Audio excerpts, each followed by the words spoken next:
Have you ever felt like the camera is the real reason most of us upgrade our phones?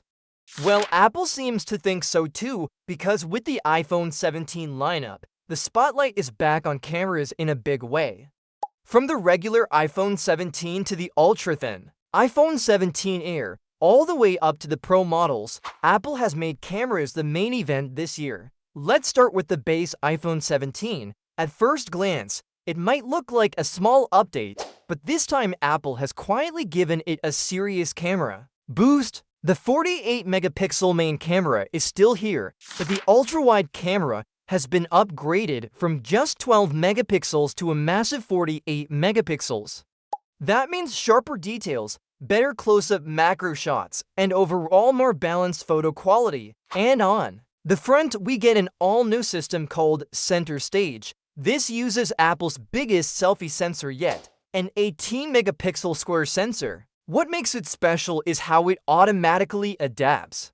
It can expand when more people step into the frame, switch between portrait and landscape without needing to rotate your phone, and video calls even look steadier thanks to improved stabilization. Now, the iPhone 17 Air takes a different approach. Apple calls it the thinnest iPhone ever at just 5.6 millimeters, and that slim design comes with compromises. Instead of multiple cameras, the Air sticks with a single 48-megapixel rear camera, but Apple says it can act like a 2x telephoto as well.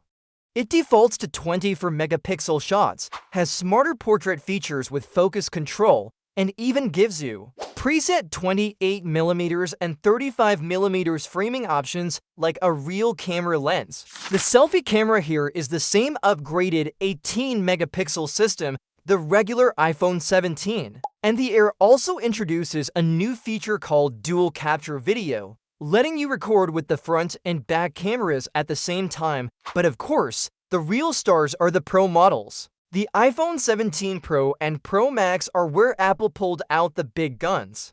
This year, all three rear cameras are 48 megapixels, the main, the ultra-wide, and the telephoto. The telephoto especially got a huge upgrade. It now supports 4x zoom at 100 millimeters and an extended 8x zoom at 200 millimeters, thanks to a new tetraprism design. For photographers and videographers, this means much more flexibility without losing detail. And if that wasn't enough, digital zoom now reaches up to 40x. On the front, the same 18-megapixel selfie system makes its way across the Pro lineup too, giving you consistent quality whether you're taking portraits or recording videos. Speaking of video, the Pro models continue to lead in that department. They still offer Dolby Vision HDR, 4K at 120 frames per second, and ProRes recording, but now Apple has added ProRes RAW capture for even more professional control. Genlock support is new as well, which is a feature usually reserved for professional camera setups, letting multiple iPhones sync footage precisely.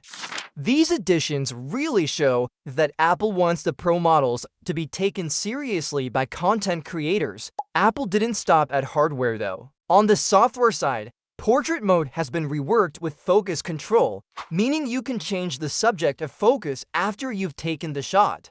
It also works better in low light, captures depth information automatically, and even applies to pets and objects now. HDR, skin tones, and night shots have all been improved to dot. So what does this all mean?